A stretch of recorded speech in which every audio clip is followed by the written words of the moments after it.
Hello, this is Brian Foster, and I'm live streaming October 5th, 2021.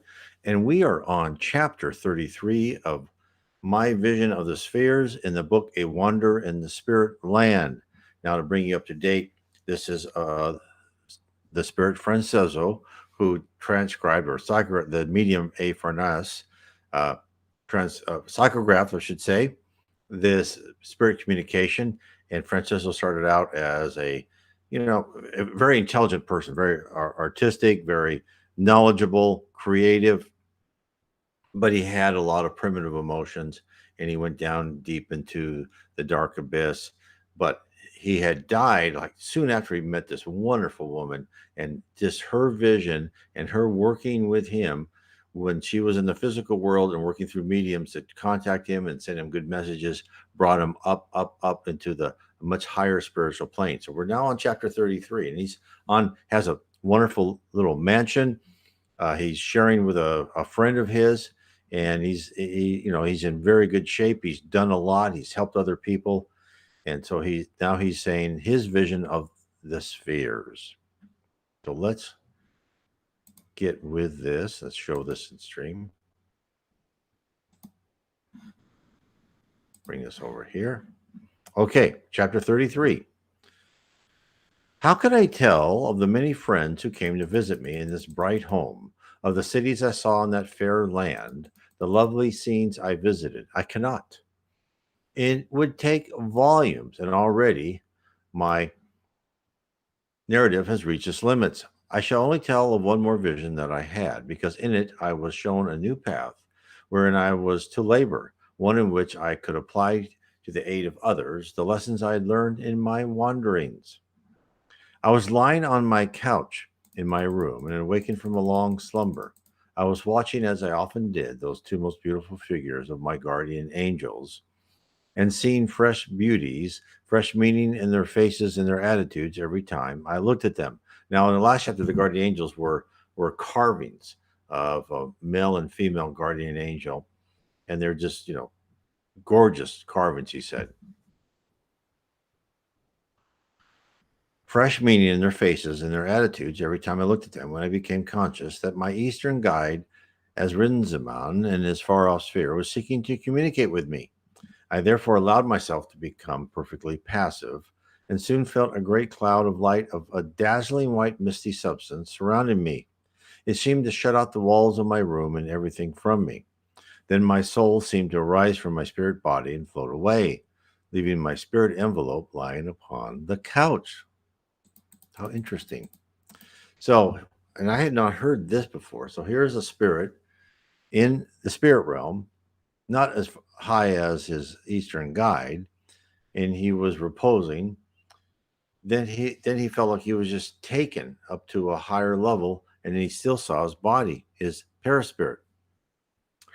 I appeared to pass upwards and still upwards, as though through the will of my powerful guide was summoning me to him, and I floated on and on with a sense of lightness, which even as a spirit I had never felt before. At last I alighted upon the summit of a high mountain, from which I could behold the earth and its lower and higher spheres revolving below me. I also saw that the sphere which was my home, but appeared to lie far below the height upon which I stood. Besides me was Orenzaman, and as in a dream I heard his voice speaking to me, saying, "Behold, son of my adoption, the new path in which I would have you labor. Behold earth and her attendant spheres, and see how important to her welfare is this work in which I have you to take part. See now the value of the power you have gained in your journey to the kingdoms of hell, since it will enable you to become one of the great army who daily and hourly protect mortal men from the assaults of hell's inhabitants. Behold this panorama of the spheres, and learn how you can assist in a work as mighty as the spheres themselves." So there are innumerable number of spirits. I'm not quite sure. They say that there's 21 billion spirits on and around the earth, and about 30% of spirits who die from the earth go into one of the levels of heaven. So I figured, since there's about 7 billion on earth now, and it means that there's 14 other billion in as spirits who are not incarnate, who have not reincarnated. So about 30% of that 14, let's say, is about 4.2 billion of it. So 4 to 5 billion of the spirits around the earth are someone like Franchezzo, who one of the great army who daily and hourly protect mortal men. Now, a lot of these spirits in these spheres have jobs like protecting their colony, water, uh, creating things. They don't have direct jobs in helping individual spirits. So it's not the whole number, but there is a vast number, and this is something that a lot of people will probably be part of when they die and go to one of the higher spheres. They'll be part of this different groups by different names and different levels of helping poor wandering, I don't know, I shouldn't say wandering, but poor immature souls like me become better people when we're in our physical body. And that's a big job. Everyone has a guardian angel, but they also have other people helping them, yeah, helping mediums, helping in hospitals, helping all over. In fact, I knew this one medium, and she was telling me that when she read No Solar, she said, "Oh my heavens, this is the first time I've read where there are people with jobs that I held a job just like this." And this was helping newly passed over spirits, helping them find their way to her colony. And she told me this one instance, and this is probably in the late 1800s, where they still had sailing ships, no, not steamships. And she said that she came to this man on the beach, and, and when he saw her, he said, "Give me a carriage. I got to get out of here." And of course, she knew he was dead, but he did not know. This I've seen this a lot in mediums meetings where the spirit thinks, they're still in the body. I'm not dead. So he said, "Give me a carriage." He goes, "These people are incompetent." And she goes, "Well, okay, a carriage is coming." And they talked a bit, and he was one of those take charge type of guys, and just kind of barked orders. And then he said, "Is the carriage coming?" And she goes, "Well, let me ask you this. What happened to you?" He goes, "Well, I was on a ship, and then I fell overboard somehow, and here I am." And she says, "Well, how did you dry off?" And he goes, "Oh, I don't know." He goes, "Do you remember ever being wet?" He says, "No." And then the light turned on, and he goes, "Am I dead?" And then she said that he kind of looked over to where the colony was, and then he could see it, right? Because it's all about the power of your mind. She goes, "Yes, and I'm here to take you home, to take you there, to have people help you."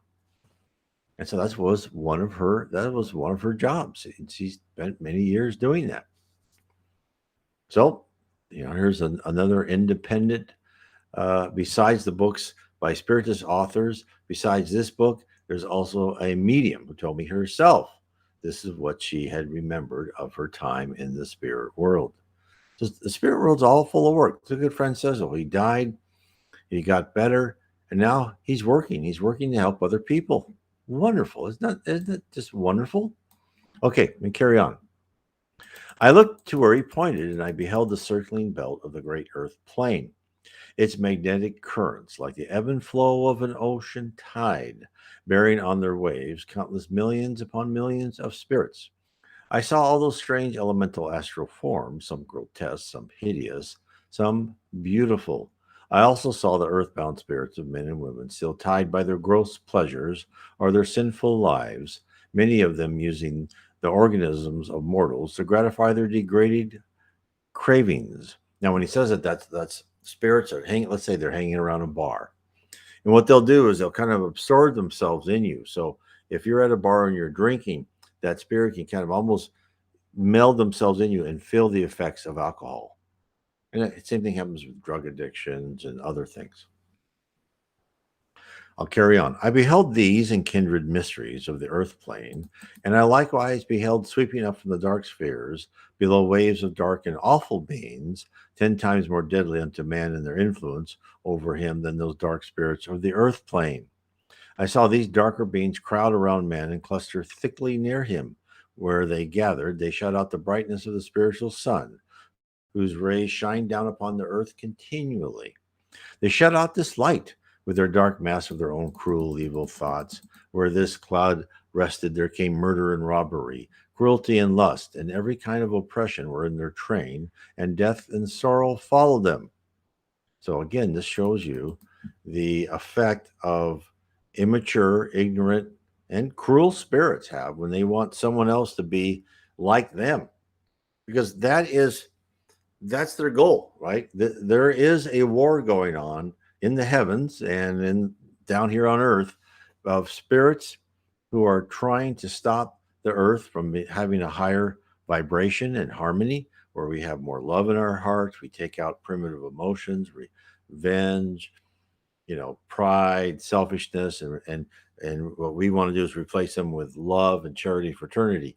Well, these spirits want us never to lose those primitive emotions. Because when the earth really does make that change, these inferior spirits, these retrograde spirits, will be off the earth. There won't be these type of spirits on the earth anymore when we become a true planet of regeneration. We won't have them whispering in our ears telling us to do stupid things. And this is when earth will really become a paradise because we'll work together, we won't have wars. So this is why it's so important. Now, why do we have to go through this? Well, we have to go through this in order to exercise the fact we need to listen to our conscience. And when we have these bad inspirations, these stupid inspirations, we need to learn to not do them. Okay, carry on. Wherever man had cast aside from him the restraints of his conscience, he's seconding what I just said, and had given way to greed and selfishness and pride and ambition, there did these dark beings gather, shutting out the light of the truth with their dark bodies. And think of that.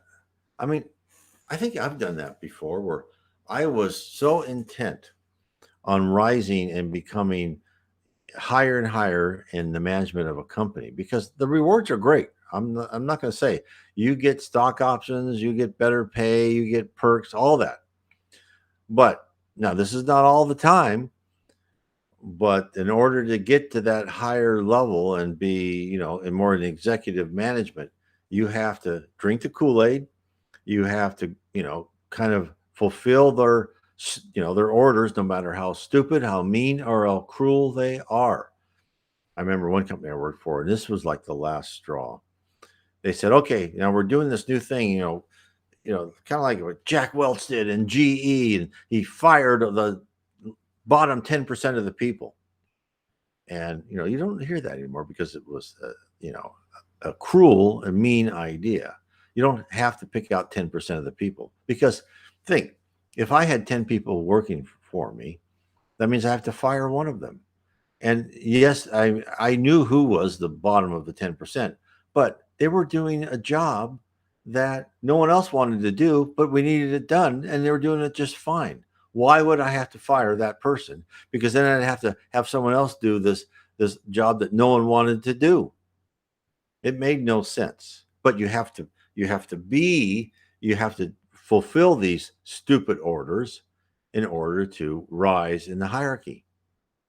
And then finally, one day, when I was doing these things and just carrying out idiot directives, I came home and my stomach was just complete in a knot.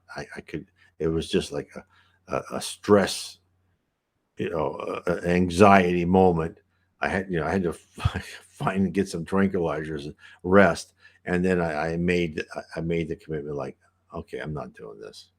I'll just be a failure. So that's when I started saying, okay, I don't want to do this. I just want to be an individual contributor. And so I went down the ladder, less money, but I felt so much happier. I didn't have to force people to do things that I was morally against. Now, and I understand a lot of people This is not black and white. I mean, even as an individual contributor or a middle manager, there's a lot of questionable things you have to do, and you have to fulfill and protect your family. So this is not easy. It took me years to get out of one position and get into another where I could still uh, be probably in pretty good shape financially. Okay, I'll carry on. And all the time I saw those for whom they mourned standing beside them, seeking with all their power to show. Oh, let me show this comment. I had a job like that. It made good money, but got so sick of it all of it went to med bills, the medical bills. Yes, and what happened? This is from Katira. Let me. So she said, I had a job like that. I made good money, but I got so sick of it. It all of it went to medical bills. And then her next comment was, I quit right after a year. And so what that means is that you're an advanced spirit, right? And you actually listen to your conscience. And this is how this whole works. When you are a more mature spirit, it's probably a better word than advanced spirit because that could mean something else. But when you are a more mature spirit and you've learned that, and your conscience is activated, right? Because primitive spirits, you see these people, they rob banks, they kill people. Well, they haven't really learned to listen to their conscience. They'll be given tough trials and tribulations. But the people like who just wrote this comment, they have learned that. And when you ignore your conscience, you have stress, and it eats at you. And this is why, I see these people who have just make a lot of money, and they have all these great toys, and I think to myself, the price isn't worth it. It's not worth it. You're here on earth temporarily in this mortal body that gets older every second, and it's such a small amount of time compared to your immortal existence. And as the spirits have told us over and over again, even in the Bible is the reward for doing good on earth is a hundredfold. So that's why I really appreciate your comment, because it's so true. And in fact, before I carry on, I have a whole book that was How to Live Inner Peace Through Spiritism. And what that is it goes through 24 steps that was written out by the Spirit Andre Louise of how to listen to your conscience, listen to God, increase your faith, increase your patience, all these different things. And it really helps you that the more the more you're nicer to other, you think positive, you don't gossip, you're constructive. The more you do that, the the more inner peace you have, and you become tranquil, and you can look at your life from the 10,000-foot level. It makes a huge difference in your life. And yes, you'll be in the eyes of popular culture and maybe your immediate family and extended family, you're not as successful because you don't make as much money as your cousin, Jeffrey. um, that's okay, because that's not why you're here on earth. You're not here to make as much money as somebody else or to compete with someone else. You're here to be a beacon of what love and calmness and support is. And you're here to transform your inner character.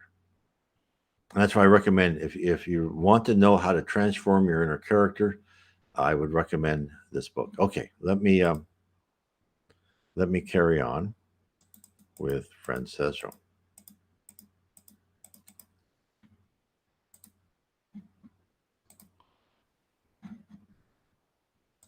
Okay.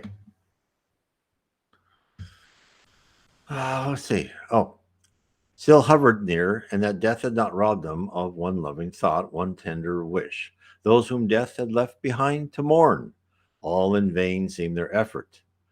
The living could not see or hear them, and the poor sorrowing spirits could not go away to their bright spheres, because while those they had left so mourned for them, they were tied to the earth plane by the change of their love, and the light of the spirit lamps grew dim and faded as they thus hung about the atmosphere of earth in helpless sorrow.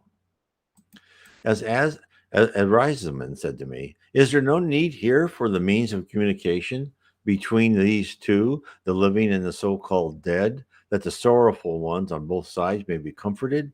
And again, is there no need for communication that those other sinful, selfish men may be told of the dark beings hovering around them who seek to drag their souls to hell?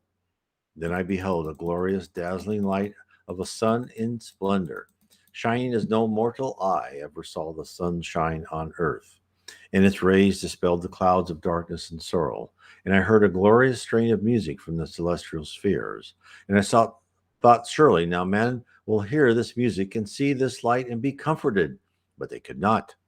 Their ears were closed by the false ideas they had gathered, and the dust and dross of earth clogged their spirits and made their eyes blind to the glorious light which shone for them in vain.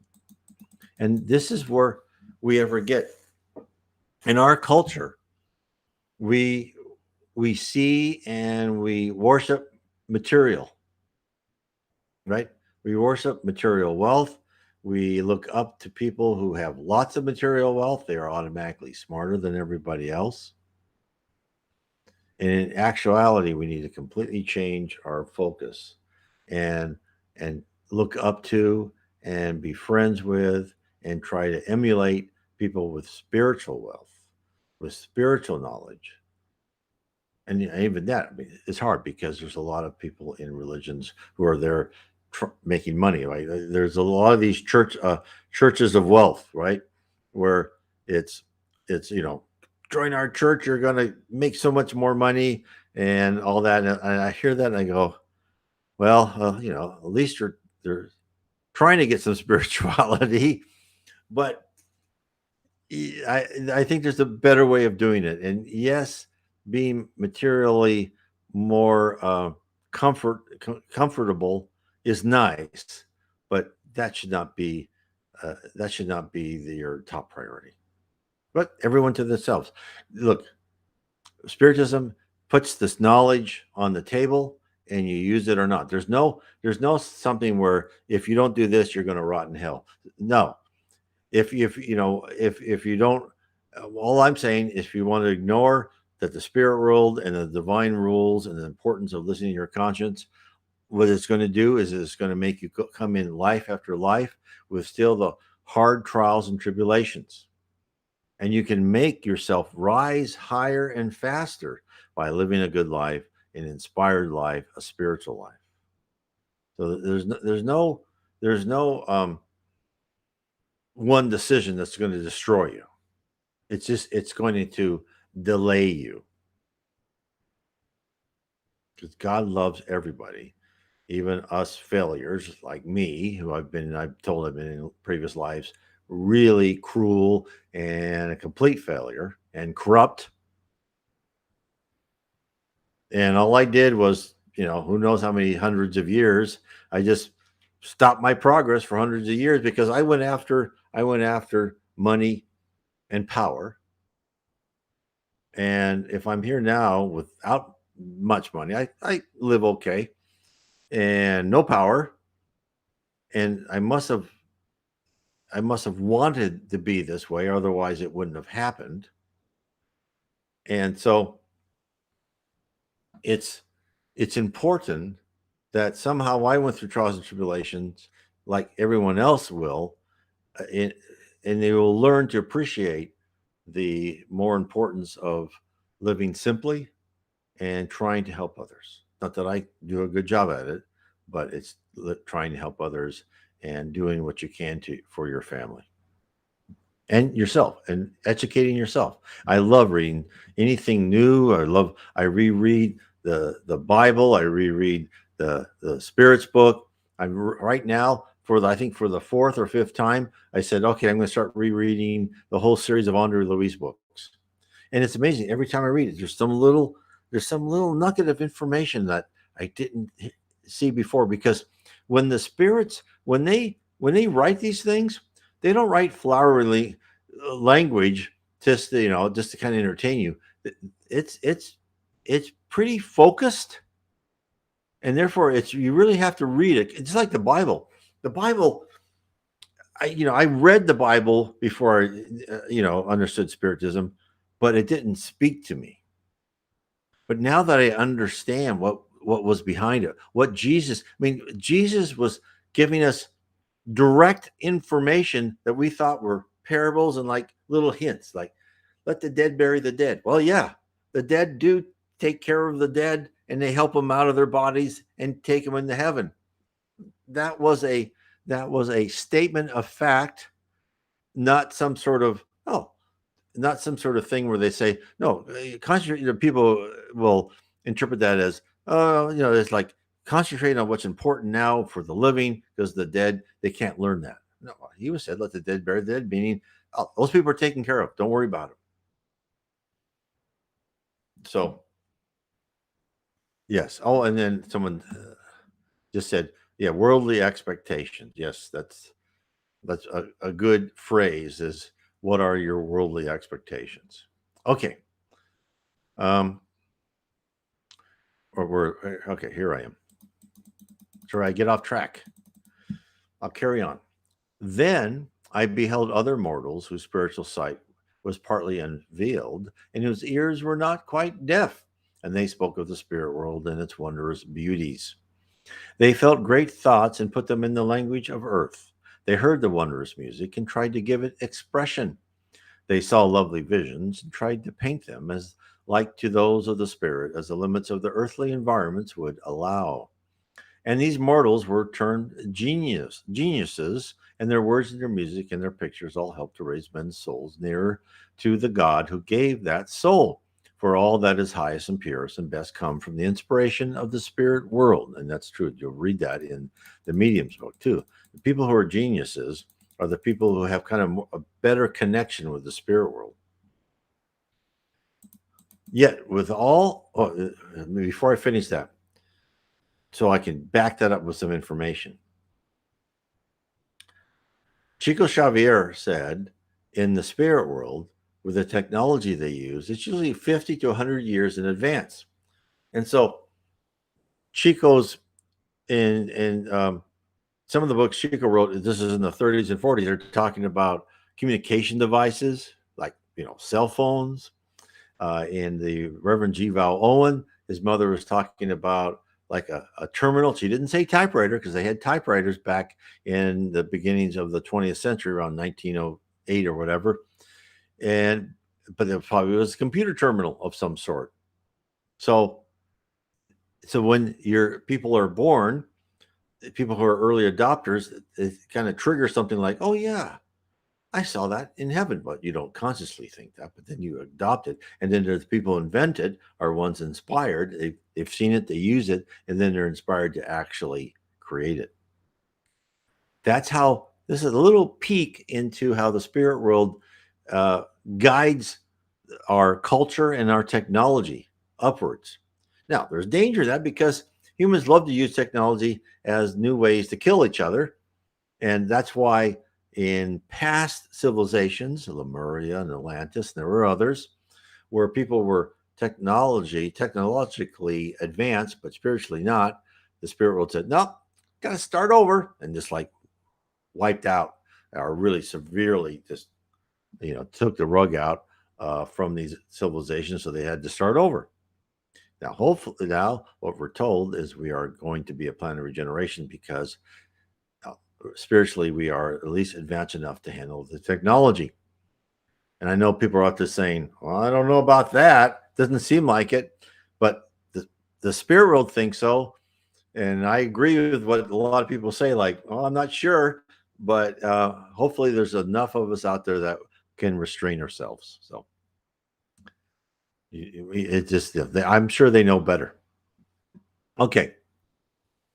I'll carry on. Yeah, with all of this beauty of art and music and literature, with all these aspirations, with all the fervor of religious feeling, there was still no way open by which men on earth could hold communion with the loved ones who had gone before them into that land which dwellers upon earth had called the land of shades, and from whose bourne they thought no traveler could return. A land that was all vague and misty to their thought. And there was likewise no means by which those spirit ones who thought to help man to a higher, purer knowledge of truth, could communicate with him directly. The ideas and fallacies of ancient theories, formulated in the days of world's infancy, continually mixed with the newer, more perfect sights with which the spirit world sought to give, and clouded its clearness and refracted its rays so that they reached the minds of mortals broken and imperfect. Then I beheld that the walls of the material life were pierced with many doors, and at each door stood an angel to guard it. And from each door on earth, even to the highest spheres, I saw a great chain of spirits, each link being one stage higher than the one below it. And to mortals upon earth were given the keys of these doors, that they may keep them open, and that between mortals and the spirit world there might be communication. And I think he was seeing this wonderful symbology.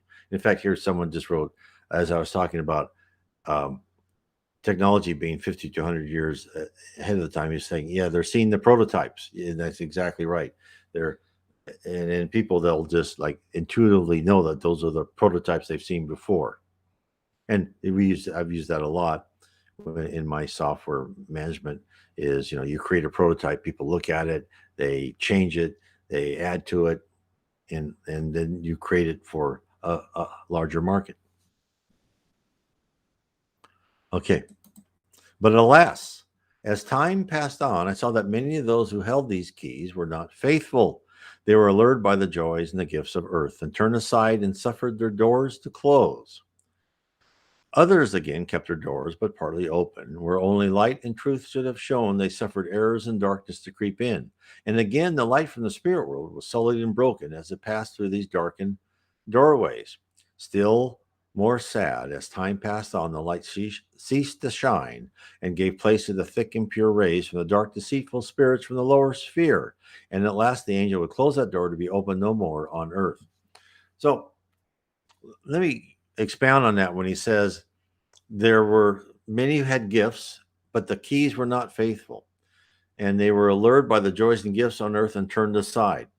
Now, I've just been there's a marvelous book called The Messengers, and it's the second in the series by Andre Luis, the Spirit, and it was psychographed by Chico Xavier, Francisco C. Xavier.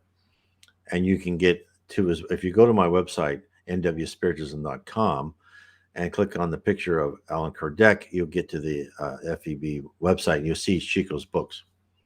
But in this book, he was talking about the number of people sent to Earth on missions, and a lot of this is people who are mediums, meaning they can communicate with the other side, and people who do not fulfill their mission, which is helping incarnates on Earth who are not mediums, like myself, communicate with the spirit world so we can understand, and they can give us communication to how to improve our spirituality and our knowledge. And it was very interesting, and he said that the vast majority of these people do not fulfill their missions. Now, I don't know what vast majority means. To me, that's 80, 85, 90%, maybe. So only 10 to 20% are successful who come to Earth after saying, I'm going to be a medium, I'm going to help. And they don't. And one example was this person that was a medium. And he helped, he communicated, and he thought, well, I'm helping these people. Why aren't I getting paid for it? And so then he started only giving communications to people who could pay for that. And what Spiritism says, that you should not charge when you're being a medium, when the spirit world is talking through you to help people. And if you do charge, the higher spirits will say, okay, well, we're not using this person. That medium will only then be communicating, because they'll still have the ability to communicate with the other side, but they'll only be communicating with inferior spirits. So if you ever go to a medium and you're having to say and pay money, first of all, be very wary. You're not going to get um, you're not going to get really high spiritual advice. You're going to get, who knows what. Could be bad advice, could be just little trivial stuff. Could be just things just to fool you or make you pay more money in the future. So and the other thing I'd like to say is if there's a medium and you've paid that person and the medium says, "Oh, the spirits think you're doing a great job. You are just a genius and keep doing what you're doing," then be very careful and don't believe that, because in all the times that I've been communicated to by the spirit world, and I've heard other people being communicated to the spirit world, the high spirits will communicate to you. Sometimes they'll be somewhat complimentary, but mostly they'll communicate to you like your teacher you had in high school that you didn't really like, but was, as you got older, you found out that, oh, she was really good because she challenged me and she knew that I could do what I did, but I was, too lazy to do it, but she made me a better person. She expected me to fulfill my potential. That is the type of communication. Not all the time, there's always exceptions, but it's kind of the spirit of that. If you don't see that and you're talking to the same medium and you're just getting all these compliments, and instead of saying, "Oh, you got to work a little harder, you got to do this," that is more real than if someone just blows smoke at you. So think about that for a little bit. Okay. Still more sad, as time passed on, the light ceased to shine at all and gave place to the thick, impure rays from dark, deceitful spirits from the lower sphere. And at last, oh, I read that already, would close that door. Yeah, so that person would not be helpful anymore. Then I turned from this sad sight and beheld many new doors opened where mortals stood, whose hearts were pure and unselfish and unsullied by the desires of earth. And through these doors poured such a flood of light upon the earth that my eyes were dazzled, and I had to turn aside. When I looked again, I saw these doorways thronged by spirits, beautiful, bright spirits, and others whose raiment was dark and their hearts sad because their lives had been sinful, but in whose souls there were desire for good. And there were spirits who were fair and bright, but sorrowful, because they could speak no more with those whom they had left on earth. And I beheld the sorrowful and the sinful spirits alike, comforted and helped by means of the communication with the earth. And in the hearts of many mortals there was joy, for death's dark curtain was drawn aside, and there was news from those beyond the grave. So, a couple of things I want to say is that Spiritism really doesn't like to use the word sin. They like to use the word wrongful actions. And wrongful actions are those what your conscience tells you are wrongful actions. Whereas the word sin may be associated with the established religions of saying, you know, such and such may be a sin. And what's in Spiritism may say, well, we don't think that's a sin. But it really what you need to do is guard yourself against wrongful actions, and you'll know your own wrongful actions if your conscience gives you stress. Let me give you an example. In the Spirits book, this is in 1850s. This was written. They said, "Do spirits always come back as the same gender?" And the Spirits book said, "Nope. They pick the gender they want, male or female." And then in another group of questions, like in a different area, they said, "What's the definition of marriage?" And it says two spirits who form a union. So implied in that is spirits can come any gender, and it's just two spirits who form a union. Other people would say that might be wrong.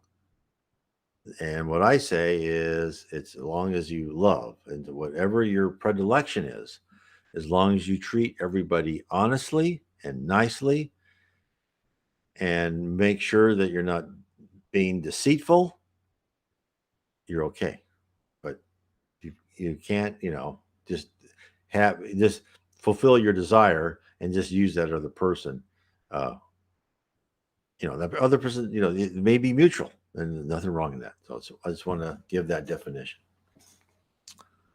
Then I saw pass before me great armies of spirits from all the higher spheres, their raiment of purest white, and their helmets of silver and gold glittering in the glorious spiritual light.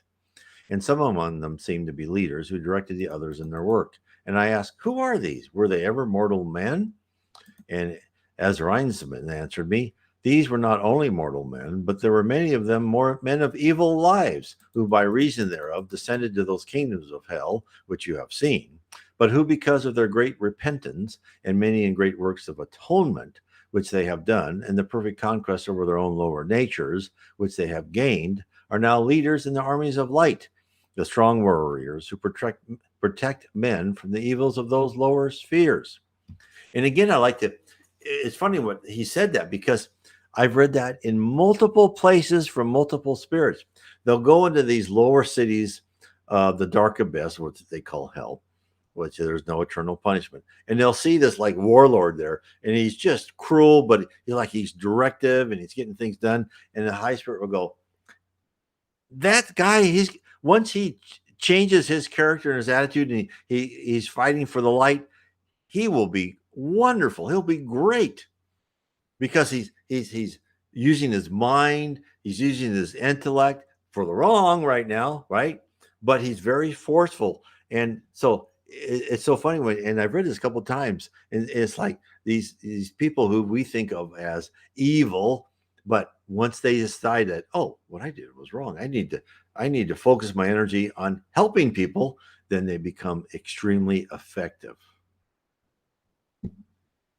So remember that when you see someone who's like, oh, this person's horrible, but they can turn and they can become a power for good.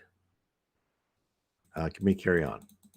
From time to time, I saw dark masses of spirits, like waves washing on the shore and flowing over portions of the earth, drawn thither by men's own evil desires and greedy selfishness. And then I would see them driven back by the armies of light spirits. For between these two there was a constant conflict, and the prize for which they contended was men's soul. And yet these two contending forces had no weapons but their wills. And again, this is why our conscience, right? Because there's a battle going on. There's a battle going on for who are we serving? Are we serving our own materialistic desires and these inferior spirits who they want to kind of piggyback on us? Or are we going to go through the earth and in our incarnation and learn to become a better person? I'll carry on. They fought not to save with the repelling powers of their magnetism, which was so antagonistic that neither could long remain in close contact with the other. Areinzaban pointed out to me one door at which stood a mortal woman and said, behold, the chain there is incomplete. It wants still one link between her and the spirit chain. Go down and form that link, and then will your strength protect her and make her strong. Then will you guard her from those dark spirits who hover near, and help her to keep open her door. Your wanderings in the lower spheres have given you the power of repelling their inhabitants, and where stronger power is required, it will be sent to protect her. And those who seek to communicate through her will only do so when you see fit. When you desire to rest in the spirit world, another guide will take your place.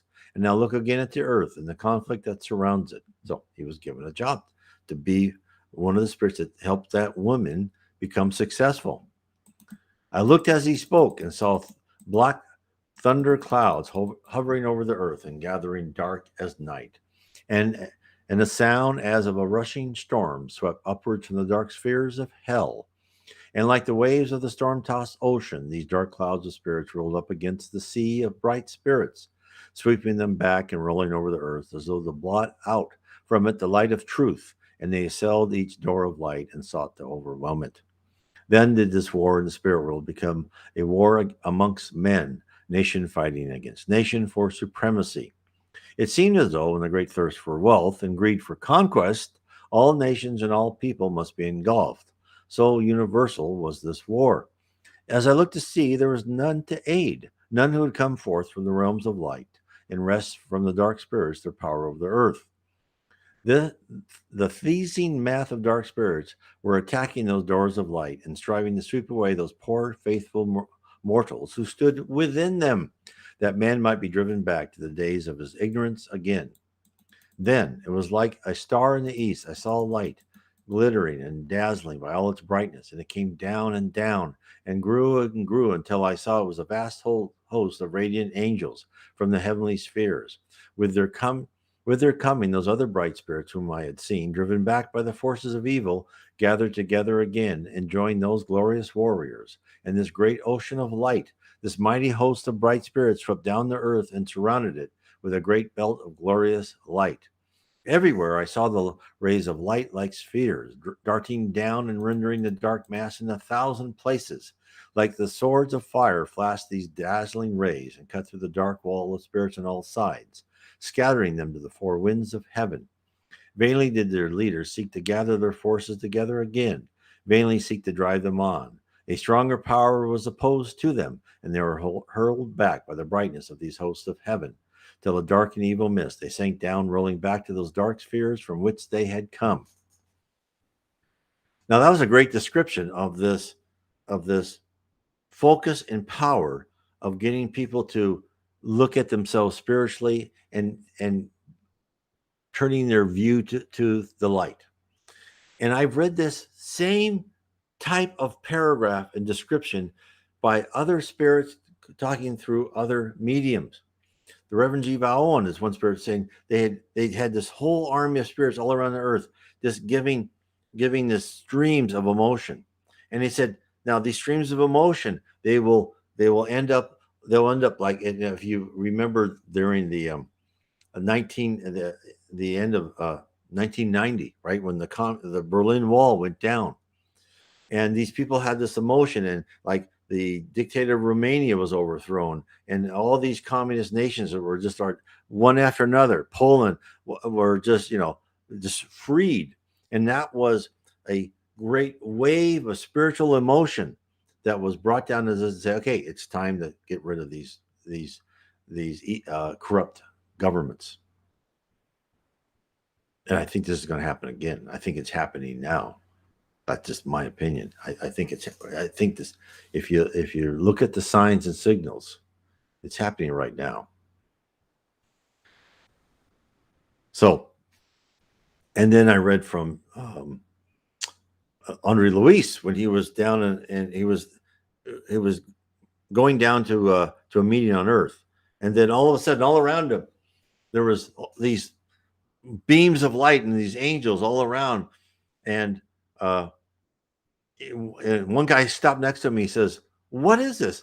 And the high spirit says, "Well, I'm sorry, I can't stop now, but we're we're working to have a spiritual tidal wave hit this one area, and and Jesus is with us, so I have to go." And so you read these things, and it makes the spirit world, it makes it like close to us and real to us. It is real, but again, it's hard for us incarnates on Earth, where we have this 3D thing, right? We see physical things. We don't see, because there's no time in the spirit world. Thought is action. It's so different, and yet kind of familiar. And now here he goes. And who were those bright angels? I asked again. Though these warriors who never drew back, yet never slew, who held in check these mighty forces of evil, not with the sword of destruction, but with the force of their mighty wills, by the eternal power of good over evil. And the answer was, they are those who are also the redeemed ones of the darkest spheres, who have long, long ages ago have washed their sin-stained garments in the pools of repentance, and have, by their own labors, risen from the ashes of their dead selves to higher things, not through a belief in sacrifice of an instant life for their sins, but by many years of earnest labors, many acts of atonement, by sorrow and by bitter tears, by many weary hours of striving to conquer first the evil in themselves, that's what we're here for, and that they who have overcome may help others who sin to do so likewise.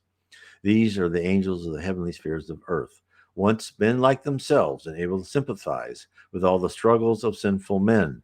A mighty host they are, ever strong to protect, powerful to save.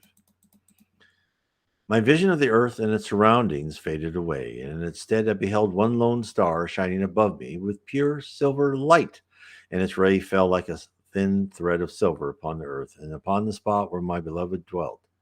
Arenzabin said to me, "Behold the star of her earthly destiny, how clear and pure it shines. And know, O beloved pupil, that for each soul born upon earth there shines in the spiritual heavens such a star whose path is marked out when the soul is born, a path it must follow to the end, unless by an act of suicide it severs the thread of the earthly life, and by thus transgressing a law of nature plunge itself into great sorrow and suffering."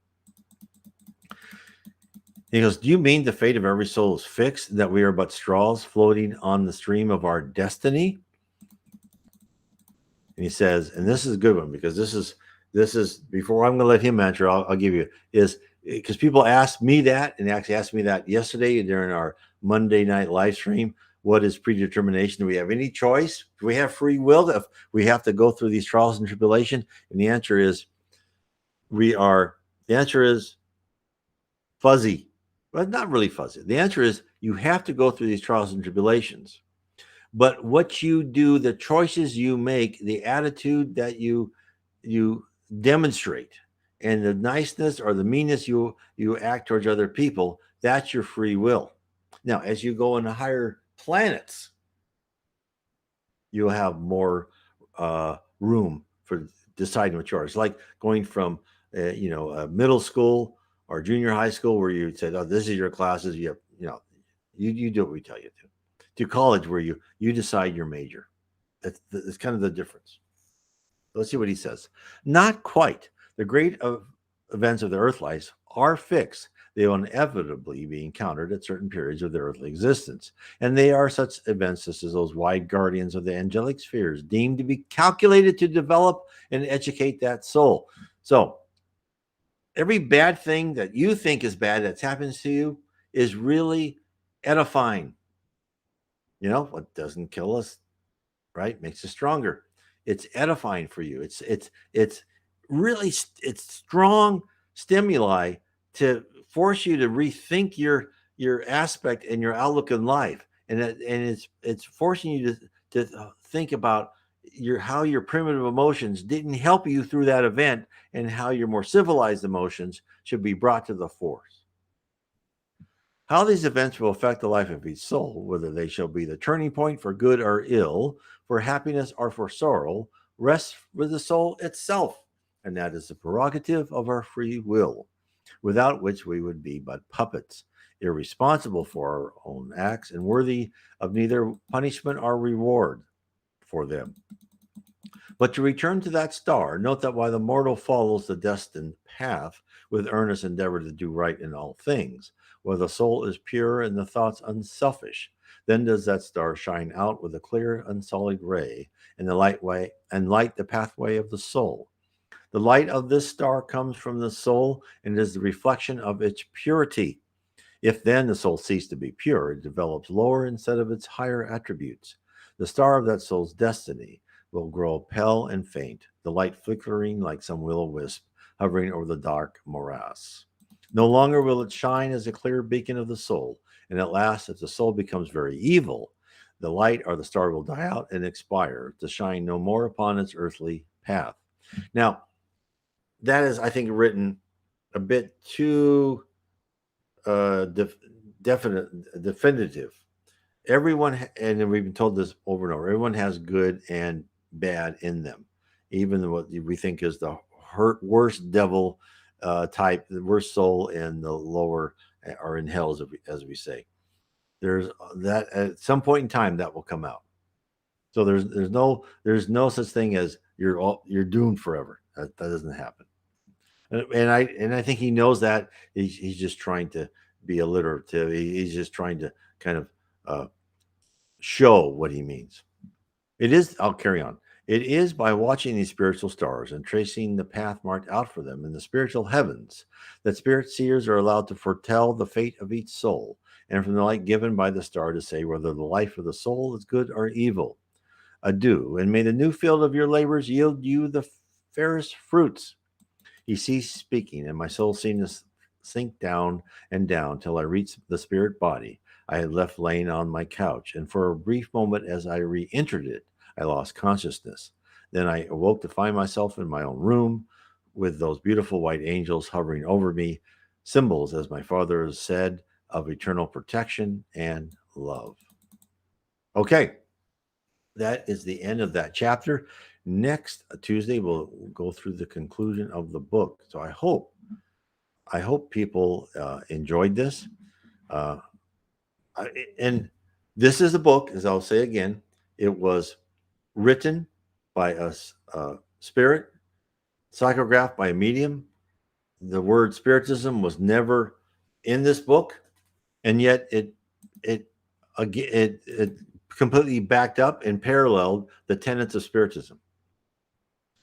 So if we look at spiritism from the great codifier Allan Kardec, whose picture is up on the screen, we'll see that spiritism is really coming closer. It's telling us about the organization, the processes, the procedures of the spirit world, why you're here, who you are. It's giving you self-knowledge, a self-knowledge of a level that you haven't gotten before, except some Eastern religions where they're really telling you that you're this formless thing, and we're all light, and they're hinting at really what this is.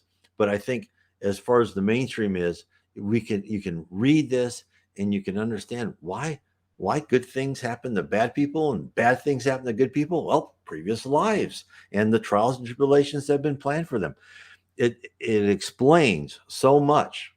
And that's why I would recommend, if you're interested in learning more, go to my site, NW, let me put this up on the screen, nwspiritism.com. And you can download this free PDF, Spiritism 101, the Third Revelation. It's less than 100 pages. It kind of gives you the central tenets and the overview. It's also available on Kindle, paperback, and Audible. But it's free. It's in PDF. It's also in French. So that will give you, and then I would read the Spirits book. Of course, I have a bunch of books on the side. You can read those books, but and everyone learns differently. But I would then read the Spirits book, and let me bring this up when I do questions and answers, because it has all the books there. If you look at this, is the Spirits books right here, that's kind of the headwaters. That's Allan Kardec codifying. And then for people who are interested in communication and the spirit and the type of spirits, I would read the Medium's book. And for people who are interested in Spiritism in relationship to the Bible and Jesus Christ, is the Gospel According to Spiritism. And you can get all those in PDF. It doesn't cost you anything. Or otherwise, you can click on the picture of Allan Kardec on my website. It'll take you to the FEB bookstore. You can find these books, and they're actually cheaper than you can find them on Amazon, because it's the Spiritist organization in Brazil, and I don't think they make any profit at all, or very little, on these books.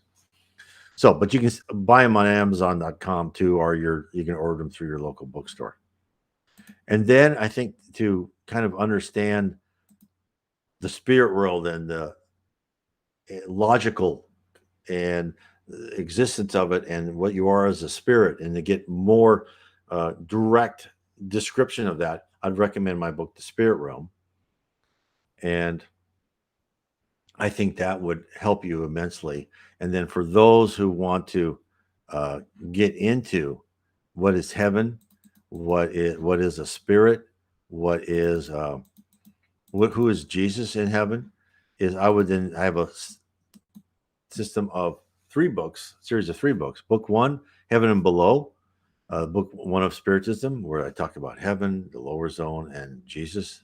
And then I have book 2, which is Spirits in the Spirit Universe, and that's what you are as a spirit. And this is taking from everything I've read and trying to compile it, and then getting a lot of information from Reverend G. Vaughn, and bringing other cases in there to describe it, what you are as a spirit, how you grow as a spirit, what powers do you have.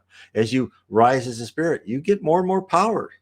You don't get a piece of paper as you rise. You get more ability to create with your mind.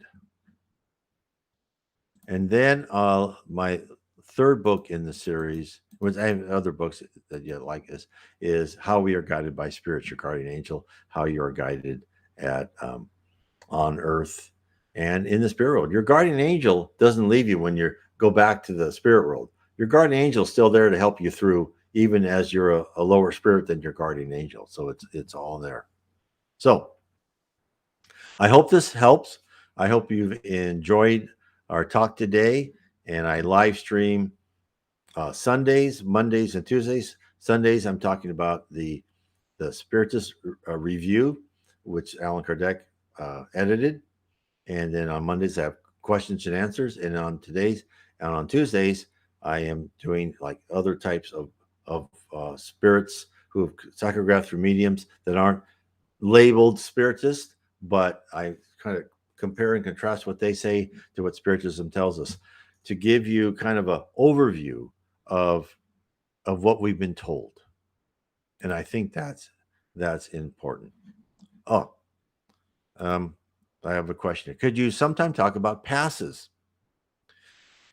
Yes, I actually have on my website nwspiritism.com. I actually have a whole article, and I actually have a PowerPoint on how passes are done, what happens during a pass, and so look at that if you would like, and then I will write that down, and I'll use that as one of my questions if no one's asking me questions on Mondays. But you can go to my website nwspiritism.com and type in passes, and hopefully you'll find that article, and you can actually download that. I took a class. It was in Portuguese. I took the PowerPoint and I translated it because it was simple, because I don't speak Portuguese very well, but I translated it, and you can use that for yourself. You can use that for your group. And I love passes. It's very, very quickly. It's a spirit standing behind a medium, and then you're sitting down, and they're putting their power through you, and they're using universal fluid, and they're using that medium to fashion universal fluid to really focus on different areas of your physical body and your harmony and stress. That's very overview, but yes, check that out, and we will talk later. So I want to say